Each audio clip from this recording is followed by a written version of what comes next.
the alien ship appeared without warning. One moment, the transport vessel carrying Captain and his squad was traveling peacefully through space. The next moment, everything went dark. Woke up in a cell. The walls glowed with strange purple energy. He could see through them, but he could not touch them. Beyond the energy barrier, tall alien creatures walked back and forth.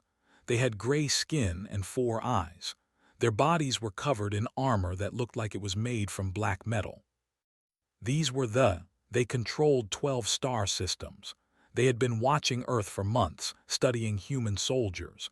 They thought they understood how humans fought. They thought they knew what humans could do. The largest approached Cell. His armor had red markings on it. This was Axe, the warlord who commanded their fleet. "Human warrior," Axe said through a translator device. "You are now a prisoner of the Empire.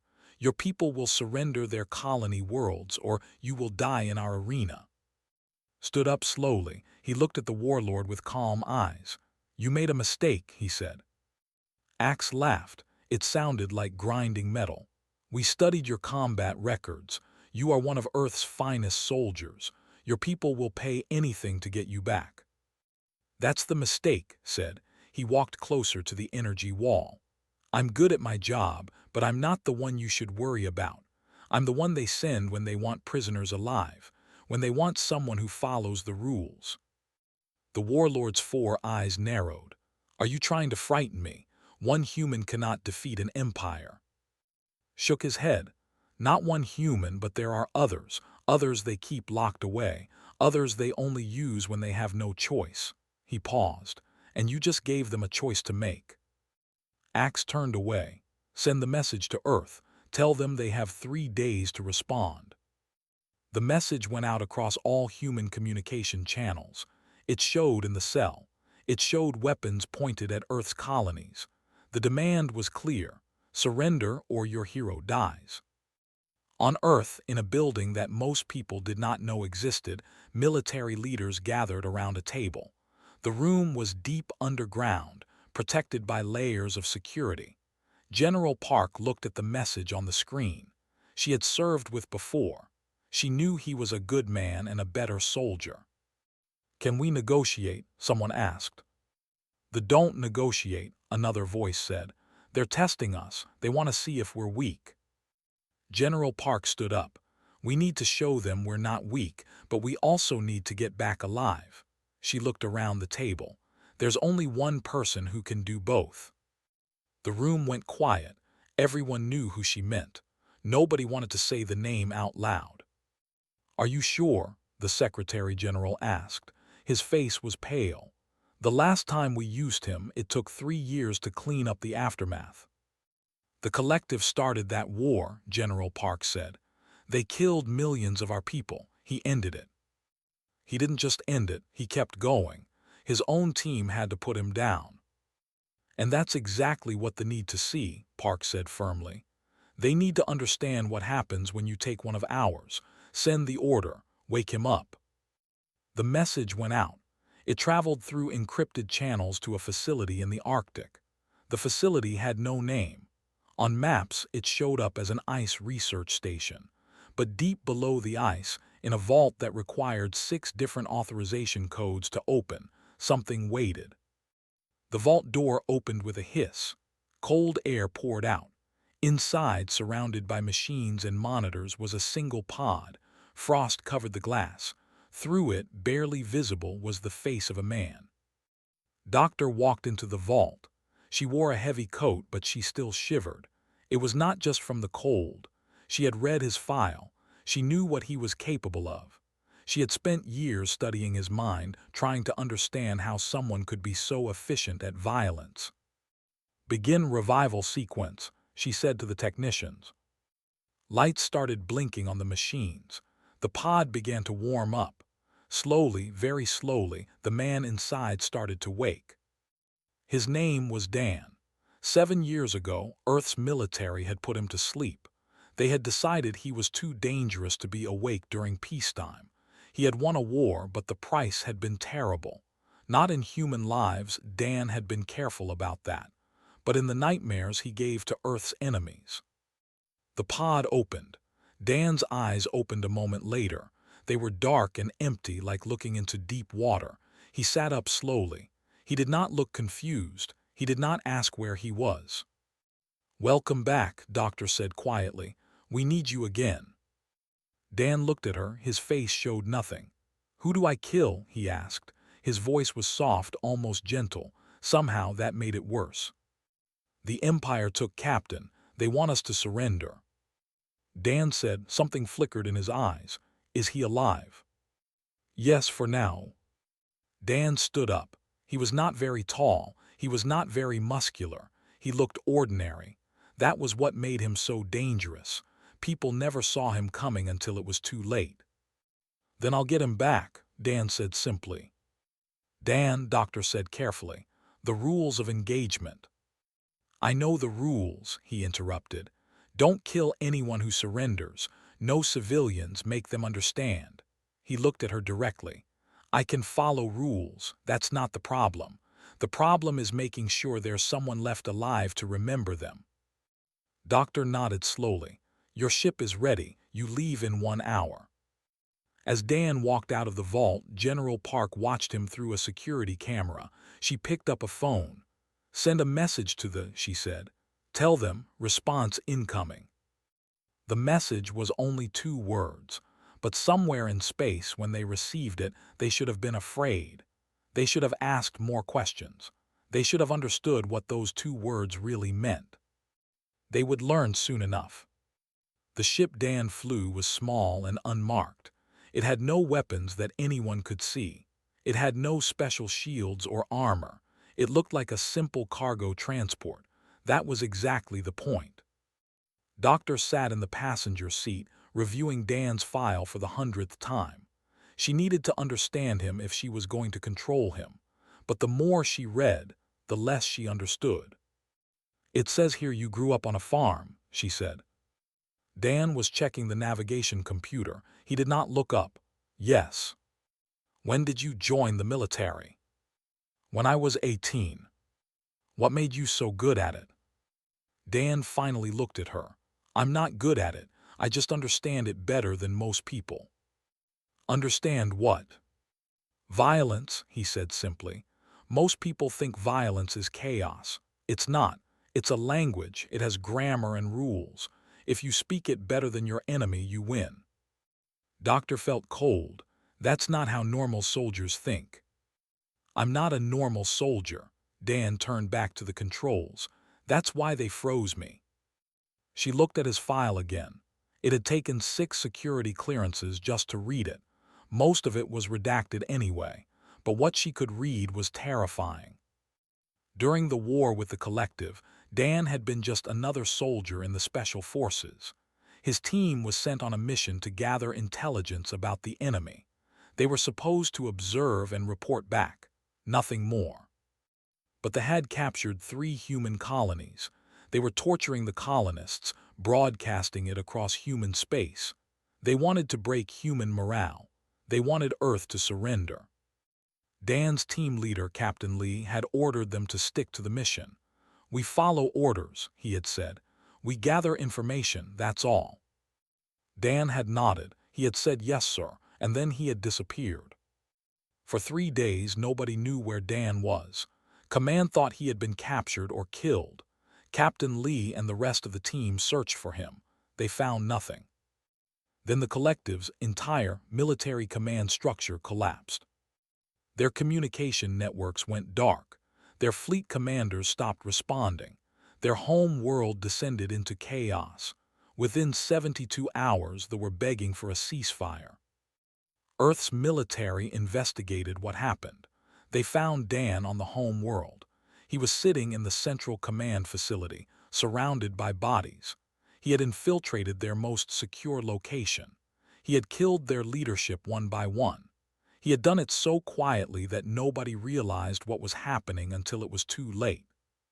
But he had not stopped there.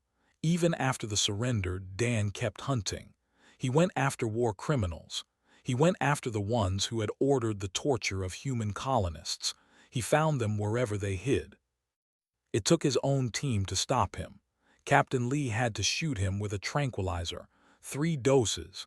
Most people would have been unconscious after one. The psychological evaluation had been clear. Dan felt no fear.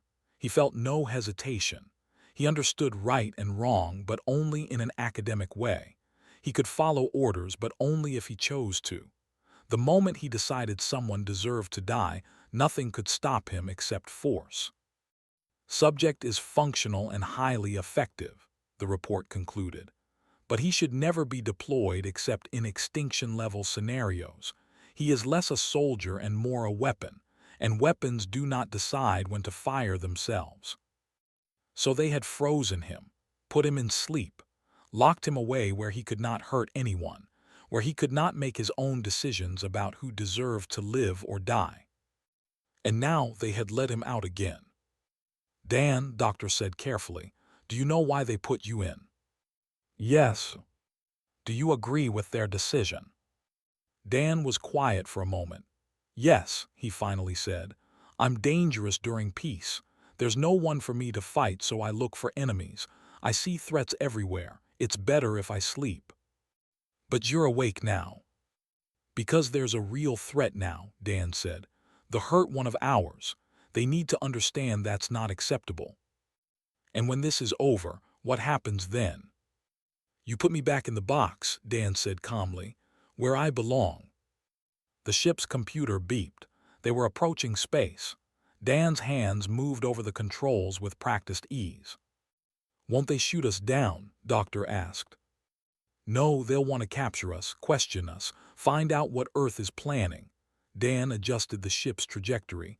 That's what I'm counting on. You're going to let them capture you. Not capture, intercept. Dan smiled, but there was no warmth in it. There's a difference. The ship entered territory. Almost immediately, 3 patrol vessels appeared on the scanner. They hailed the ship, demanding identification. Dan opened a communication channel. This is an Earth diplomatic vessel, he said in perfect. I'm here to negotiate for Captain's release. The laughed, one small ship, you should have brought an army. I am an army, Dan said quietly. The patrol ships moved closer, preparing to board. Dan shut down the engines and let them approach. Doctor watched the aliens on the view screen. They looked confident, pleased. They thought they had captured another human. Dan, she whispered, there are 30 soldiers on those ships. I know. You're going to kill them all, aren't you? Dan looked at her. His eyes were still empty. Only if they don't surrender. The airlock opened. Soldiers poured in, weapons ready. They found Dan standing in the middle of the cargo bay, hands at his sides. He was not armed. He was not wearing armor. He looked harmless. The lead soldier pointed his weapon at Dan's head. You are now prisoners of the Empire. No, Dan said softly, I'm really not. What happened next took 11 seconds. Dan moved like water, like shadow, like something that should not exist. He was not fast, he was efficient. Every motion had a purpose. Every action led to the next. He did not waste energy. He did not make unnecessary movements. The soldiers did not understand what was happening until half of them were on the ground. The ones still standing dropped their weapons. They raised their hands in surrender. Dan stopped immediately. He stepped back. Smart choice, he said. He pointed to the communication console. Tell your commanders that I'm coming for. Tell them they can make this easy or hard. Either way, I'm taking him home. One soldier, shaking, moved to the console. He sent the message. Dan turned to Doctor. Stay on the ship. This part gets messy. How messy? Dan was already walking toward the airlock of the ship. That depends on how many of them choose to be stupid. Doctor watched him go. She had read his file. She had studied his mind. But reading about Dan and seeing him in action were 2 completely different things. She understood now why Earth had buried him. He was not a man. He was something else. Something that wore a man's face but thought in ways that normal people could not understand. She opened her own communication channel. This is Doctor to Earth Command. Dan is active. God help the. The first station was called Outpost 7. It protected the outer edge of territory. 200 soldiers were stationed there. They had weapons that could destroy small ships. They had shields that could withstand missile strikes. They were prepared for an invasion. They were not prepared for Dan. He walked through the main airlock wearing only a simple pressure suit. No weapons, no armor, no backup. The station's security cameras watched him approach. The commander, unnamed, stared at the screen in confusion. "Is this a joke?" asked one human on foot. "Sir, he's the one from the patrol ship, the one who took down our squad." 30 soldiers should have been enough. Activated the station's intercom. "Human, you are trespassing on property. Leave now or be destroyed." Dan's voice came back calm and quiet. "I'm here for Captain. Give him back and I leave. Simple. We don't negotiate with." Dan interrupted. "Then I come in." The airlock opened. Dan stepped inside. 50 soldiers were waiting for him in the docking bay. They opened fire immediately. Dan moved, not with speed, with precision. He read the angles of their fire. He understood where each bullet would go before they pulled the trigger. He flowed through the gaps in their attack like smoke. The first soldier never saw Dan's hand coming. A strike to the nerve cluster in the neck. Unconscious in 1 second. The second soldier tried to turn his weapon. Dan was already inside his guard, using the soldier's own momentum against him. It was not a fight. It was a demonstration of physics, of leverage, of understanding exactly how bodies moved and how they broke. Within 3 minutes, 30 soldiers were on the ground. Some were unconscious. Some were groaning in pain. None were dead. Dan had been careful about that. The remaining 20 soldiers backed away. Their weapons shook in their hands. One dropped his gun and raised his hands. "Smart," Dan said. He walked past them to the station's command center. Tried to seal the doors. Dan placed something on the control panel, a small device he had taken from the patrol ship. The door opened. The commander backed against the wall. "What are you?" Dan looked at him with those empty eyes. "I'm the message. Earth is sending you a message." He activated the command console. "Record this." He spoke in. His accent was perfect. "I am Dan. Earth has sent me to retrieve Captain. I will visit every facility until he is returned. I will not kill anyone who surrenders, but I will not stop until my mission is complete." He turned to, "Broadcast that, make sure everyone sees it." Then he did something that made Doctor, watching from the ship, close her eyes in horror. He took a container of red paint from the supply room. He wrote a message on the wall in script. "Return, or I continue." The message spread across space like wildfire. Every station, every ship, every command post saw the footage. They saw one human walk through their defenses like they did not exist. The High Command held an emergency meeting. Axe slammed his fist on the table. "This is impossible. One human cannot defeat our entire military." His second-in-command, a female named, reviewed the footage carefully. "He's not trying to defeat us. He's trying to terrify us. And it's working. Send the Crimson Guard. They're our elite warriors. They'll stop him." The Crimson Guard was legendary. 200 of the finest fighters in the Empire. They had never lost a battle. They wore red armor that was nearly indestructible. They trained for years in every form of combat. They met Dan at Station 4. The station commander evacuated all personnel except for the Crimson Guard. He wanted to give them room to work. He wanted this human to face the best had to offer. Dan walked into the empty docking bay. 200 warriors stood in formation. Their leader stepped forward.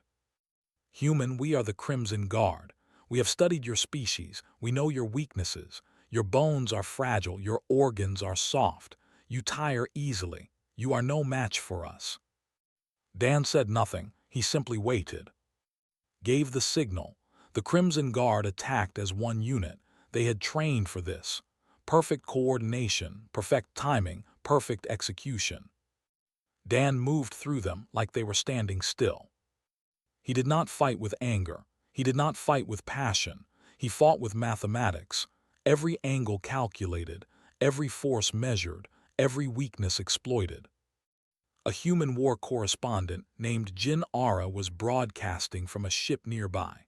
She had clearance to film Dan's mission. Earth wanted the whole galaxy to see what happened when you took one of their own.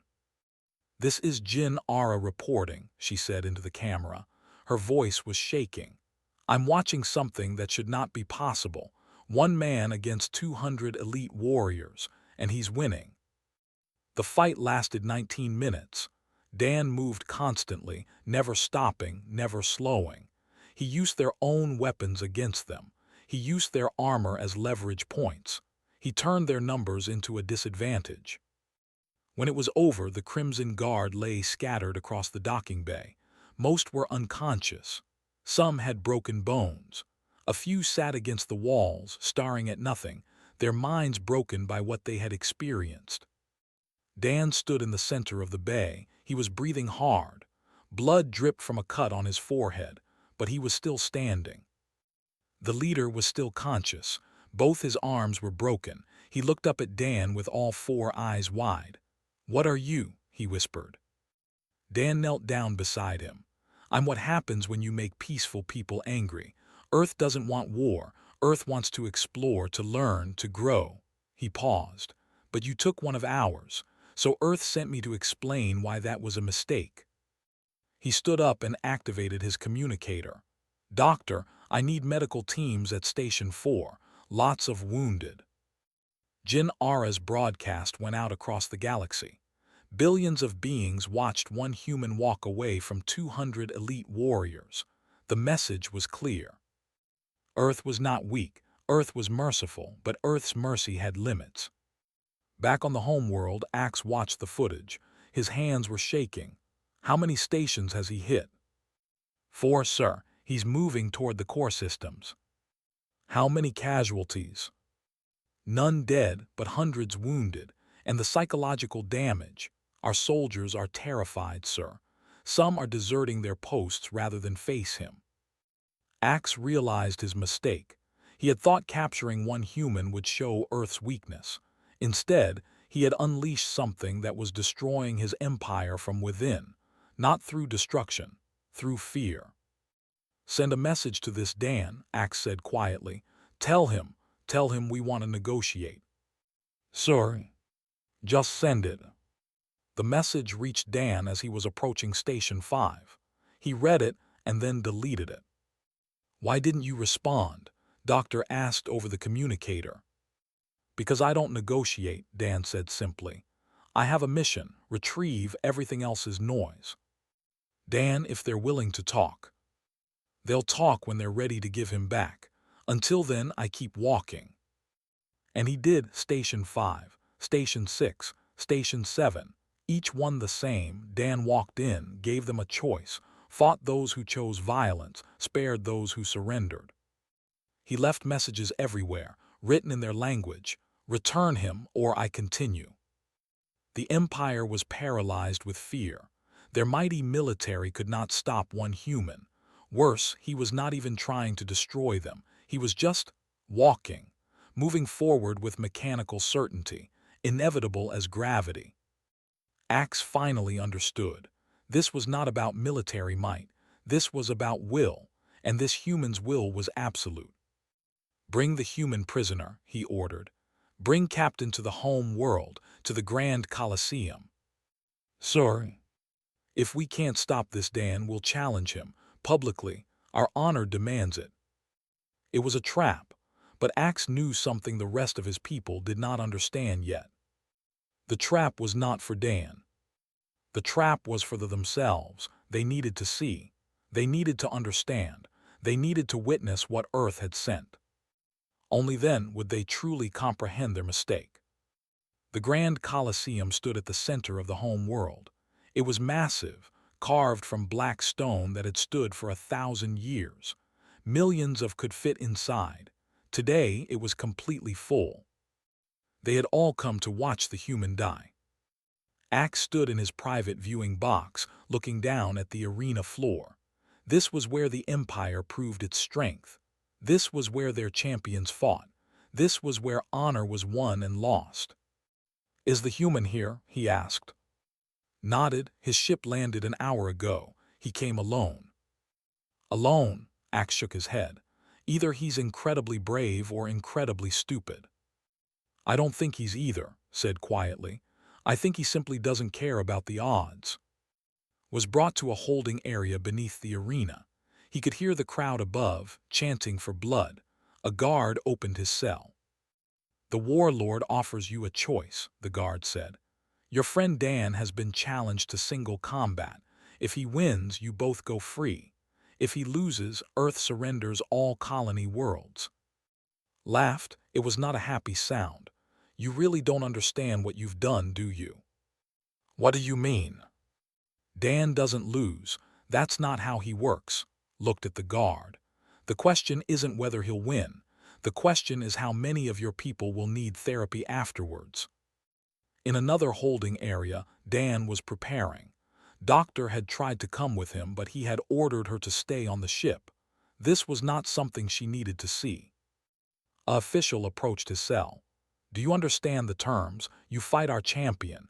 If you win, you and your friend are released. If you lose—" "I won't lose," Dan said calmly.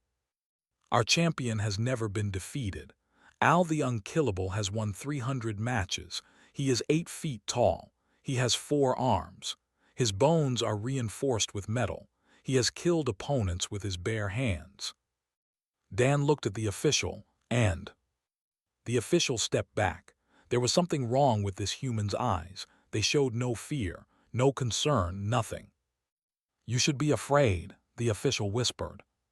"Fear is a response to danger," Dan said. "I don't feel endangered." The arena gates opened. The crowd's roar was deafening. Dan walked out into the sunlight.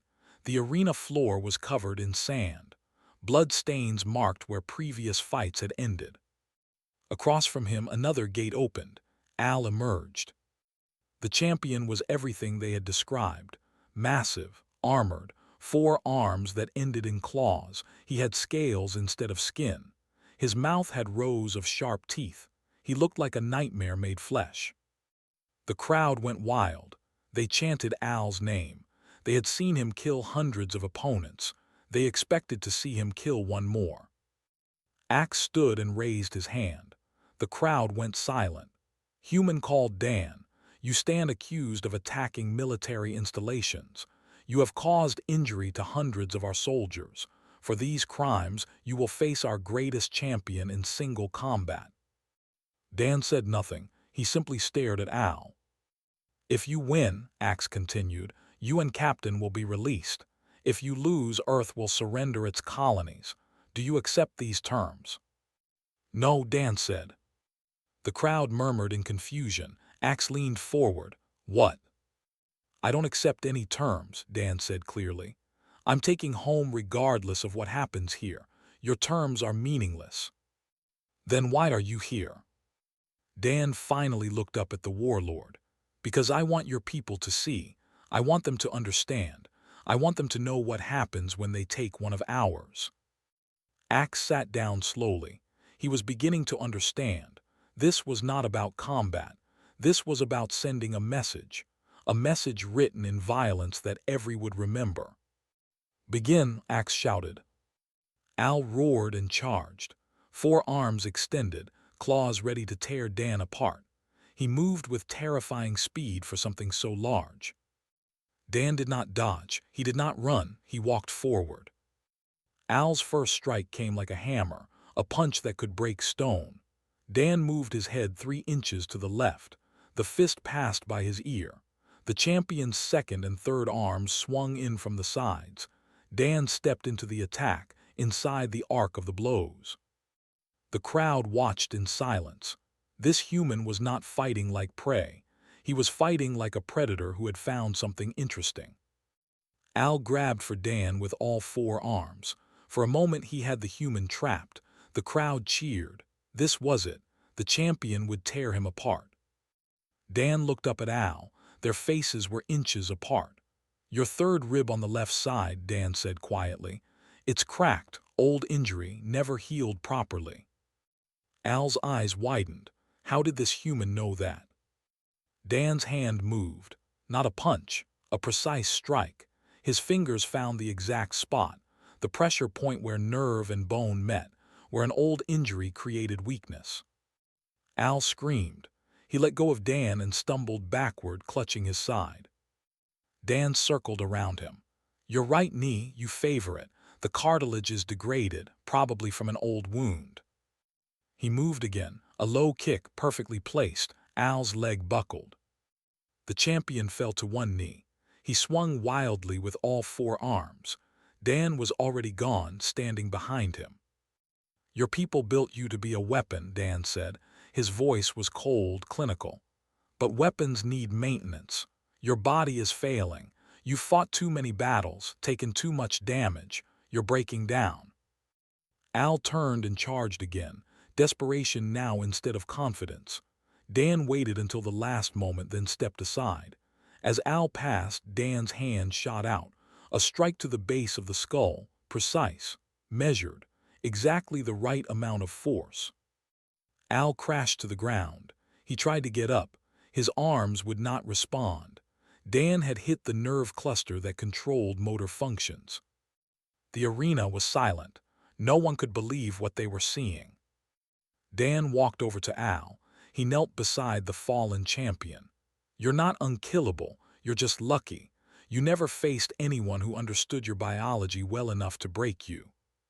He stood and looked up at Axe. 7 seconds. That's how long your champion lasted. The warlord stared down at him. "How?" "I studied your species," Dan said. "All of them. Every alien race we've encountered. I understand how your bodies work, where you're strong, where you're weak. I can look at you and see 100 different ways to make you stop fighting." He walked to the center of the arena. "You asked what I am. I'm what Earth creates when we need to end wars, when peace fails, when mercy is no longer an option." He paused. "But you're lucky. Earth sent me to retrieve one man, not to destroy your empire, so I followed the rules. I gave your soldiers a chance to surrender. I didn't kill anyone who didn't force me to." Dan looked around at the millions of watching. "But understand this. I'm not the worst thing Earth has. I'm not even in the top 5. I'm just the one they can control well enough to send." He turned back to Axe. "Now give me, or I stop following the rules." The warlord stood. For a long moment he said nothing. Then he gestured to his guards. "Bring Captain to the arena floor." The crowd watched as was escorted out. He walked across the sand to where Dan stood. The two men looked at each other. "Took you long enough," said with a small smile. "Had to make it dramatic," Dan replied. "Orders." "Are you okay?" Dan glanced at Al, still paralyzed on the ground. "I'm fine, you." "Better now." Axe's voice echoed across the arena. "The human has won. They are free to go." But Dan was not done. He looked up at the warlord one more time. "Your people have a saying, our gods make us strong. Here's what you need to understand." He paused. "Our gods are afraid of what we make." The crowd was silent. They had come to see violence. They had seen something much worse.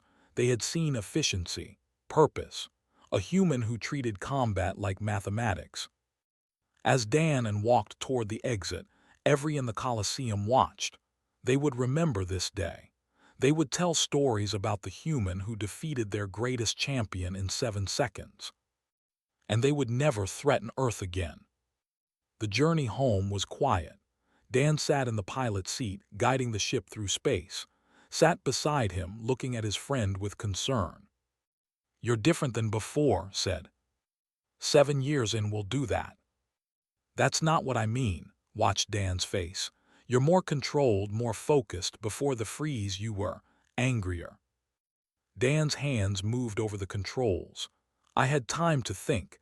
You don't really sleep, you just slow down. I spent 7 years thinking about what I am, what I've done." "And what did you decide?" "That they were right to put me away." Dan looked at his friend. I'm too good at this, too efficient.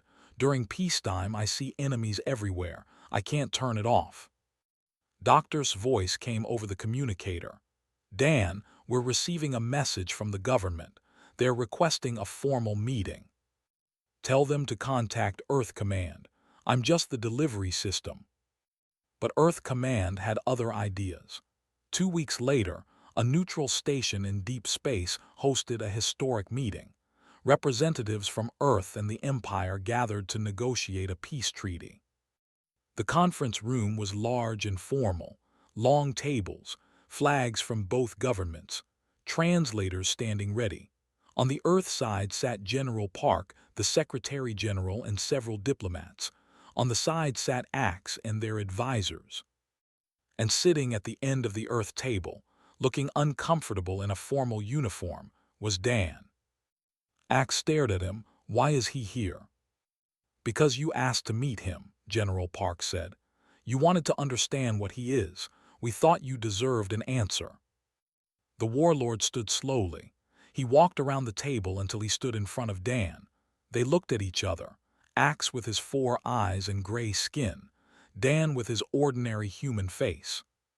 What are you? Axe asked quietly. Dan considered the question.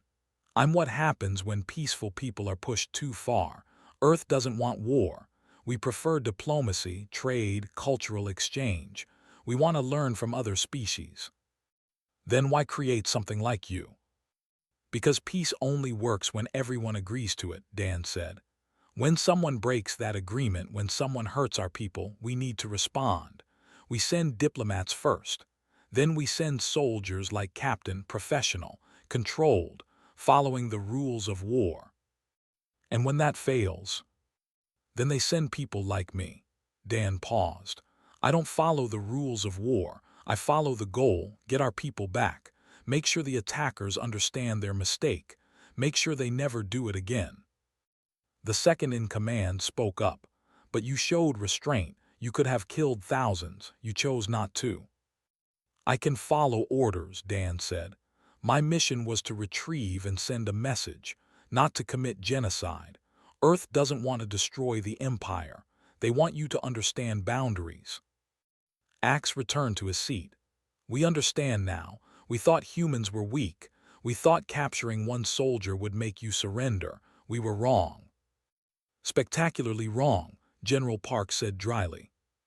I must ask, Axe continued. You said Dan is not even your most dangerous asset. What else does Earth have? Doctor, who was sitting behind Dan, leaned forward. We have weapons that end worlds. We have artificial intelligence that can hack any system. We have biological agents that can sterilize planets. She paused. And we have 23 other individuals like Dan. Some are more powerful. Some are more ruthless. All of them are currently in sleep. They looked sick. But here's what you need to understand, the Secretary General said. We keep them locked away. We only use them when we have no choice. We don't want to be the monsters. We just need to have them available in case someone forces us to become monsters. The treaty was signed that day. The Empire agreed to a complete non-aggression pact with humanity for 3 generations. They would return all captured territories. They would pay reparations. They would establish trade relations and cultural exchanges. But more importantly, they would spread the word to other alien civilizations. Do not threaten humanity. Do not harm their people, because humans keep their monsters locked away until they need them. After the signing, found Dan standing alone on the observation deck. The stars stretched out before them, infinite and beautiful. What happens now? Asked.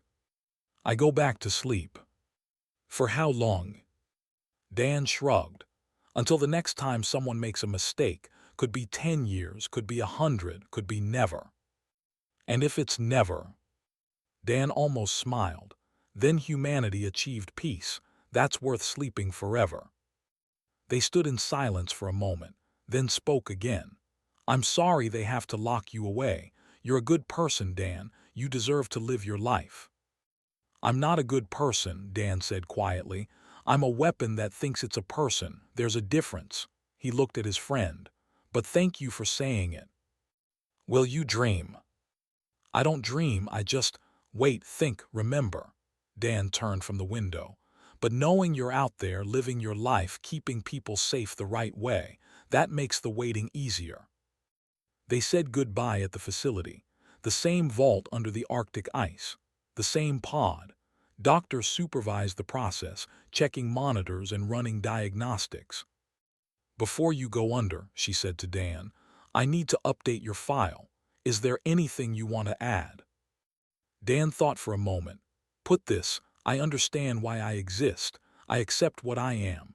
But I hope Earth never needs me again. I hope humanity finds a way to solve its problems without violence, without people like me." Doctor wrote it down. "That's very human of you." "Is it?" Dan lay down in the pod. "I'm never sure anymore." "It is," she said firmly. "Only someone with humanity would hope to be unnecessary." The pod closed. The temperature dropped. Dan's eyes closed slowly. His last thought before the cold took him was of, safe and free, living the life that soldiers like Dan protected. General Park watched through the observation window as the vault sealed. "How long will he sleep this time?" "As long as we can keep peace," Doctor said. "He served his purpose. He sent the message. Now we put the monster back in the box." "And will the message stick?" "Oh yes." Doctor pulled up a report on her tablet. "Our intelligence shows they've already contacted 17 other alien civilizations. They're warning everyone about Earth, about what we're capable of when provoked." "Good." Park turned from the window. "Maybe this will prevent future conflicts." "Maybe, but humans being humans, there will always be someone who doesn't believe the warnings. Someone who thinks they're strong enough, smart enough, lucky enough." And then, Doctor looked at the sealed vault.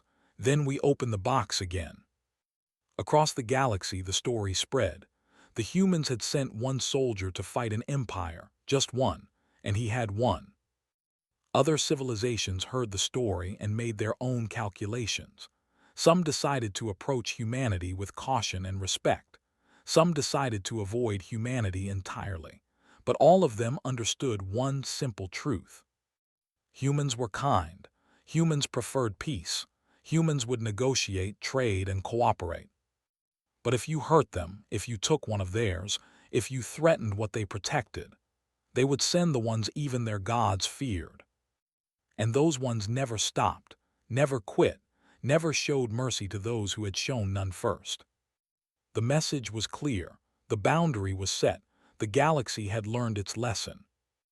And in a vault under Arctic ice, a weapon slept, waiting, hoping it would never be needed again. But ready, always ready, in case someone forgot the lesson. Jin Ara published her final report on the incident. It ended with these words: "I watched Dan walk through an empire's military like they were nothing. I watched him defeat their greatest champion in 7 seconds. I watched him terrify billions without killing a single person who surrendered. And the scariest part, he was holding back. Earth didn't send a destroyer. They sent a teacher. They sent someone to educate the galaxy about human limits, about what happens when those limits are crossed. The lesson is simple. Humans will endure insults, endure challenges, endure hardships. They will negotiate and compromise and seek peace at almost any cost. But take one of theirs, hurt one of their people, and they will show you what they've been holding back all along. The monsters they keep locked away. The weapons they pray they never have to use. The soldiers who don't fight for glory or conquest. The ones who fight because someone they care about needs protecting. And there is nothing more dangerous in the universe than that." The report was read by billions across the galaxy. And the lesson was learned. Deep in the vault, Dan slept. And Earth, for the first time in decades, knew peace. Not because they were the strongest, but because everyone else finally understood that they could be.